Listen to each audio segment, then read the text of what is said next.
No. I don't think so at all, and particularly not the way she's portrayed in the film.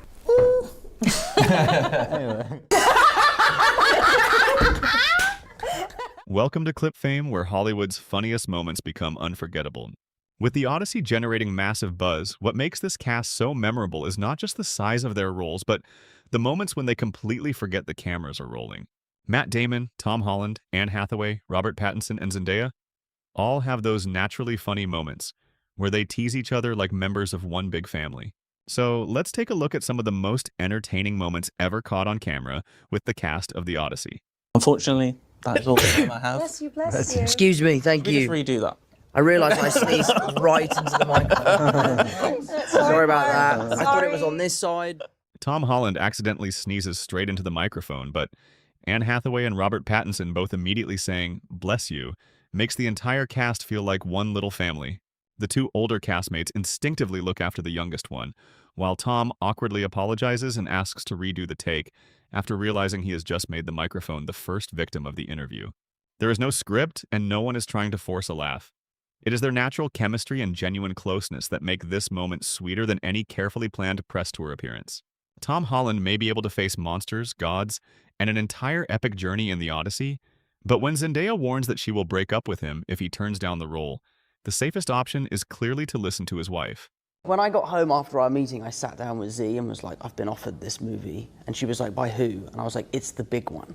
And she was like, Chris? I was like, yeah, it's Chris Nolan. And then we had Spider-Man that was literally scheduled to go the same day that we would start shooting. And Z said, I'll leave you if you don't do the Odyssey. The way Tom tells the story makes it sound as though he did not accept the role because of Christopher Nolan's reputation, or the appeal of starring in a massive epic, but because his marital survival instincts kicked in at exactly the right moment. They say happy wife, happy life, and for Tom Holland, following that advice may have led him straight into one of the biggest projects of his career. If you have ever wondered how far Matt Damon was willing to go to become Odysseus, the answer may be hidden in the strange screams coming from his trailer. Yeah, the silence. I mean, there's a thing which Matt did when we were shooting something and he was in the trailer next to me and he was making these noises at the trailer. Oh, I heard that too. And I was like, because he's such a nice guy, and I'm like, I thought he was on the phone, and I'm like, he's a complete psycho. Like, he's just like screaming and screaming and screaming. And I'm like, either like you're having a really bad like toilet experience. Like, yeah. And he was blowing his voice out just to sound older. And I was just like, seeing him on the mast, I'm like, jeez, you're taking years off your life doing this. It's amazing. Robert Pattinson tells the story with a mix of admiration and amusement. Because what the cast first assumed was a tense phone call was actually Matt Damon deliberately straining his voice to make it sound older and more weathered. He yelled, growled, and practiced so intensely that his castmates could only describe it as complete madness, though clearly with admiration. But once they saw Matt standing on the mast and putting everything he had into the scene, it became obvious that this was no longer just about sounding like the character. Matt Damon seemed willing to trade a few years of his life just to make Odysseus feel more believable for a few minutes on screen. A question that was supposed to be about the romantic lives of the gods quickly becomes Tom Holland's chance to stake his claim in the most deadpan and adorable way possible. No. I don't think so at all, and particularly not the way she's portrayed in the film. Tom insists that the goddess played by Zendaya is not in love with anyone because she's my wife, turning the Q&A into a wonderfully deadpan declaration of ownership. One sentence is enough to prove that, among all the gods and heroes in the story, Zendaya is still the character Tom cares about most. If the cast of the Odyssey ever opened a restaurant together, the kitchen would probably be even more chaotic than the journey back to Ithaca. Cast of the Odyssey owned a restaurant, what would everyone's role be? We'd have to put Chris on the door. Well, I might put you as the maitre d'. Yeah? Yeah, I would want you to be the face of the restaurant. Welcoming people in. Welcome. Yeah. Clearly, I'd be washing dishes because I would not be cooking. But you could run the business, though. Imagine like you and Ben, you could run. Oh, he's not in the Odyssey. I'm not in the Odyssey, but I could call him for advice. Exactly. Just a few imaginary kitchen assignments are enough to show how entertaining this cast is, because even a fictional restaurant becomes a perfectly timed comedy routine in their hands. Matt Damon and Anne Hathaway only have to mention an Argentine spouse and bring the World Cup into the conversation to turn an ordinary behind-the-scenes detail into another naturally funny exchange. But you know I'm married to an Argentinian, so this is the perfect color palette. I was just thinking, depending on how the World Cup goes. A simple would-you-rather question quickly turns into a career crisis when the entire cast has to choose between speaking through rap battles or talking like ancient Greek poets. Would you rather always talk like you're in a rap battle or like an ancient Greek poet? coming over here. Wait, which one's which? Rap battle. I'm gonna go poet because I'm terrible at rapping. But you wouldn't be now. You Wouldn't be. But you didn't say a good rapper. Okay, that's right. We're thinking like, you know, Eminem, Kendrick over here, you know, like we're like, yeah. Well, in that case. Yeah. I genuinely don't think I can pull it off. I think this is more my lane, you guys. That's exactly what happened in school. It hurts, but I keep it honest. Tom Holland and almost everyone else choose to become poets, mainly because they are self-aware enough to know they cannot rap like Eminem or Kendrick Lamar. Anne Hathaway, however, confidently chooses rap, instantly becoming the only person willing to enter the battle armed with rhymes. But do not laugh too quickly if you have never seen Anne rap before, because she actually knows what she is doing. Governor, did me act to make you sick? Are you also allergic to wearing suits that fit? Or did you just grow a couple sizes since you got dressed? You look like a KFC bucket with a lot of extra breasts. You're the worst British exports in smallpox, and you're more full of than a kitty litter box. I saw the One Direction game you did with that tattoo. The one direction that makes sense is away from you. When the question asks who accepted the movie before reading the script, nearly the entire cast immediately admits guilt, except for Robert Pattinson. Who said yes before reading the script? I think everyone. Except Rob. I did. I literally why I said this.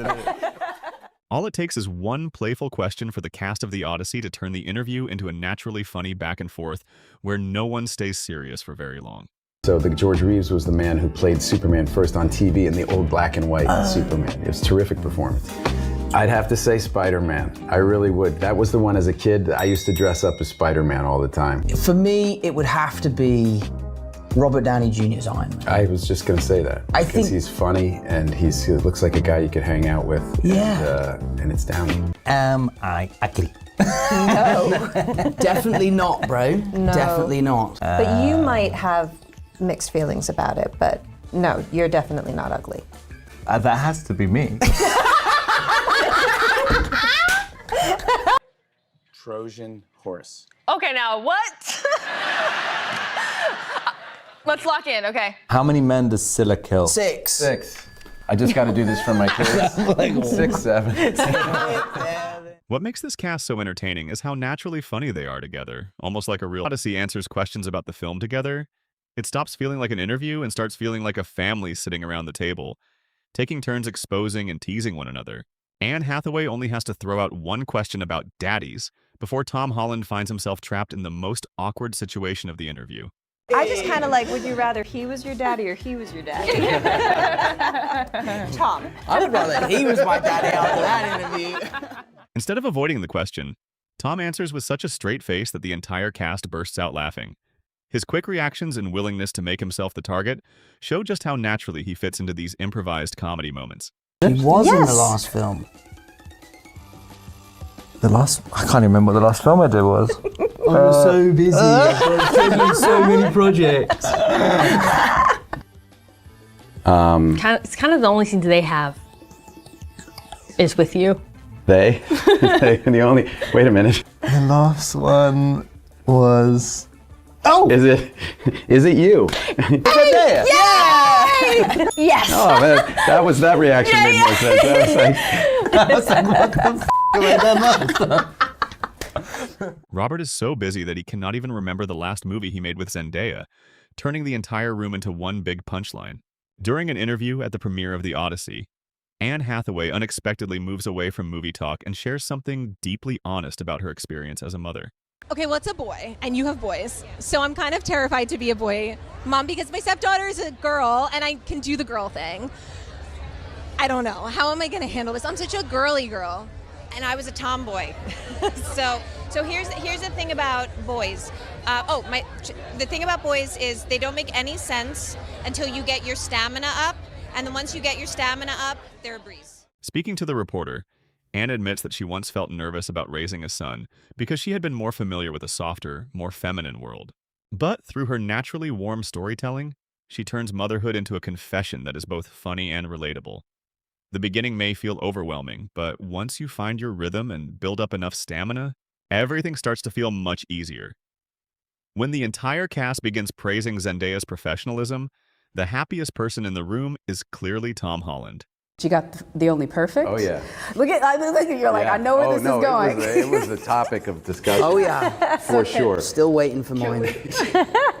Can I ask what the perfect scene was so maybe folks can look on what got you so delighted that day? I don't even remember which one. She was always perfect. Wow. Always perfect. Hold on, do you feel that? Do you feel it? Yeah, I take a little bit of that. Tom barely needs to say anything because the pride in his expression says it all.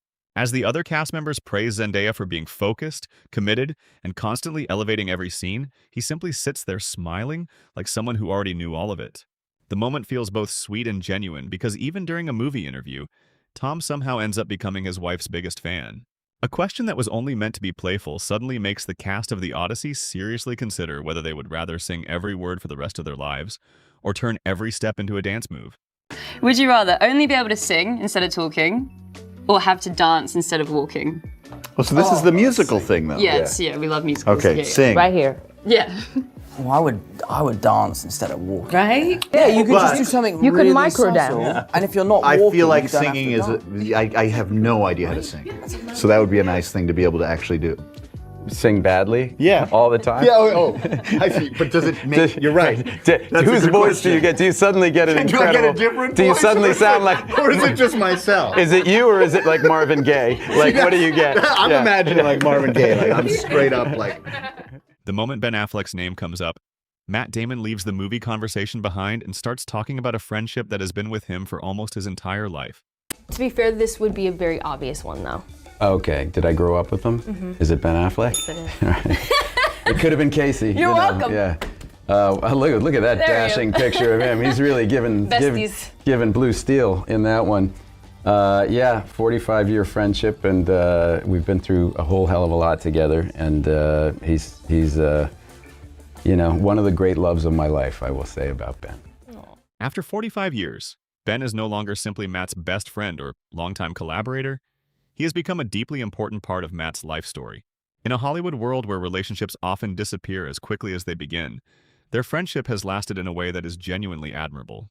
After surviving a 6-headed monster and a giant whirlpool, Odysseus' hardest challenge may still be explaining to Penelope why it took him 7 years to finally come home. There's practical filmmaking with complete seriousness, but the second romance enters the conversation, the entire epic turns into a hilarious marriage trial. And also, you never say leave. And also, I think I'm a pretty good option for Penelope too. I'm like legitimately saying like I want to help out. I have a calling. I have a calling to rule Ithaca.